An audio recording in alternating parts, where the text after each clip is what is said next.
Sony was never supposed to make the PlayStation, but a betrayal changed gaming forever. Back in the late 80s, Sony was just a hardware company helping Nintendo make sound chips for the Super Nintendo.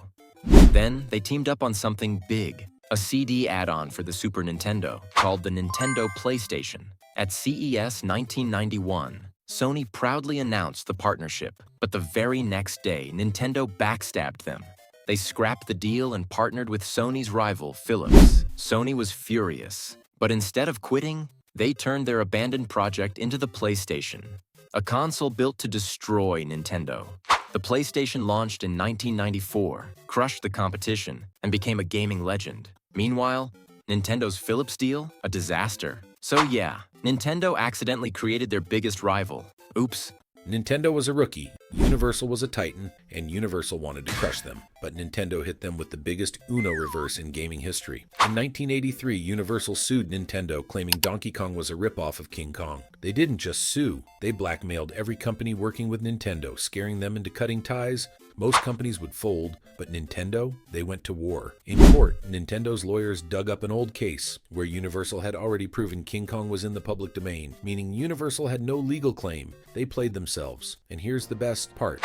Universal was secretly making a King Kong arcade game, which was just a Donkey Kong ripoff. So Nintendo sued them and won. Universal had to pay Nintendo damages and royalties. Oh, and Nintendo honored their lawyer John Kirby by naming Kirby after him. Subscribe for more insane gaming stories. Once upon a time, there was a war, not over land, not over power, but over who ruled gaming. Back in the 90s, Nintendo ruled the gaming world. Mario was unstoppable until Sega decided to fight back. They needed a mascot, and they needed one fast. That's when Sonic the Hedgehog was born, a character designed to be everything Mario wasn't. He was cool, he was fast, and he made Sega a real threat to Nintendo. Sonic exploded in popularity. Sega even outsold Nintendo in North America for a while. The rivalry peaked during the console wars. Sega literally ran ads trashing Mario. The tagline? Genesis does what Nintendo don't. Savage. But then came the shift. Mario nailed 3D with Super Mario 64. Sonic, not so much. Sonic Adventure was solid, but after that, the 3D Sonic games struggled to keep up. Meanwhile, Mario just kept dropping classics like Galaxy and Odyssey. In 2001, Sega stopped making consoles, and in a crazy twist, Sonic started appearing on Nintendo systems. The war was over. Mario won in the long run, but Sonic never stopped running. This gaming legend almost never existed,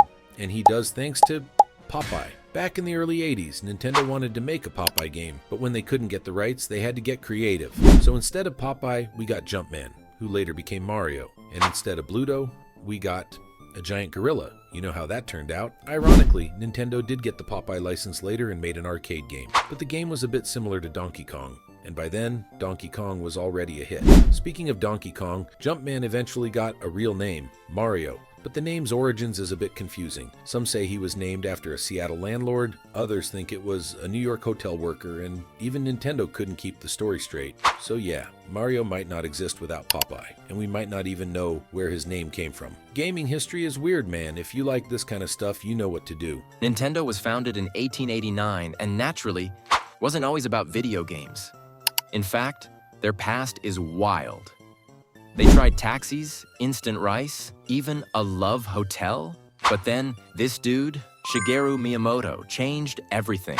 He created Donkey Kong, then Super Mario, then Zelda. Crazy part? Nintendo started with playing cards in 1889. Miyamoto took them from that to this. His games built Nintendo's empire. Without him, there's no Mario, no Zelda, nothing. From playing cards to gaming legends, Miyamoto is the reason Nintendo rules today. Like and follow for more gaming history. This dude, he's unbeatable. Doesn't matter how fast you are, he'll always beat you. Speed. I am speed. No matter what you do, use glitches, cheats, hacks, he will always finish first. Even if you beat him in time, he'll just claim he's faster anyway. That's impossible. Beat it! And it gets worse.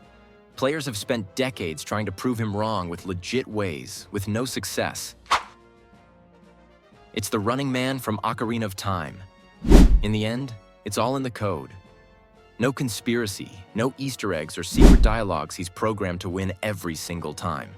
It's just a training for players to navigate faster. No hidden tricks, no alternate endings. Just the game trolling you for fun. So yeah, next time you race him, don't bother stressing.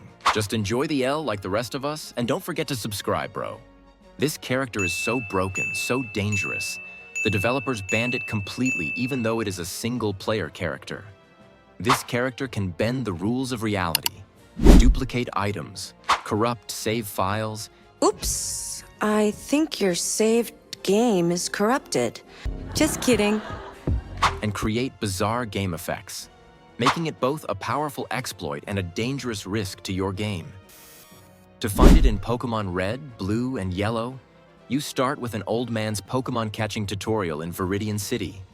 Then, you fly to Cinnabar Island and surf along the eastern edge of the map. It looks normal at first, but something isn't right. That's when it appears Missing No, a glitch in the game's code that lets you duplicate items like rare candies and Master Balls. Developers tried to erase it, but players turned it into a legend. And even later games dropped Easter eggs about it.